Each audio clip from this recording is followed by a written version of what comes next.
Путь профессионального болельщика Никита Пунигов начал с Сочинской Олимпиады. Тогда всей семьей они впервые поддержали национальную сборную.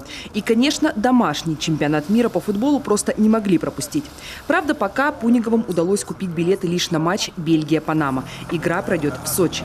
Впрочем, сыктывкарец не теряет надежды и сегодня вновь испытает удачу в последний раз. Желание было попасть на сборную России и съездить в Самару. Поскольку действует бесплатное сообщение между городами, в принципе, это проблем бы не вызывало, но, к сожалению.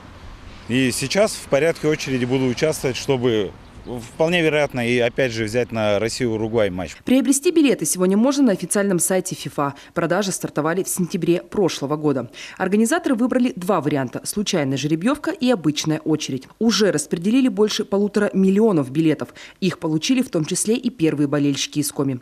Параллельно каждый, кто собирается на Мундиале, должен оформить через интернет еще и паспорт болельщика. Без него на стадион просто не пустят. К тому же он дает право на бесплатный проезд между городами, где будут проходить матчи.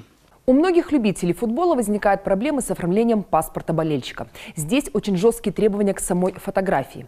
Никакого фотошопа. Есть нюансы к изображению и размеру снимка. Программа автоматически заблокирует неподходящую фотографию, а значит, вам просто не удастся оформить главный документ чемпионата мира по футболу 2018 года. В Коми работает лишь один пункт выдачи паспортов болельщиков. Это центральное отделение почты. Каждый день сюда приходят десятки фанатов. Специально для них перезагрузили информат и выделили отдельное окошко. Сама процедура занимает не больше 5 минут. Но и здесь есть строгие правила. Когда болельщик обращается к оператору почтовой связи за получением паспорта болельщика, сверяются все данные в паспорте болельщика и в паспорте, в документе, удостоверяющем личность.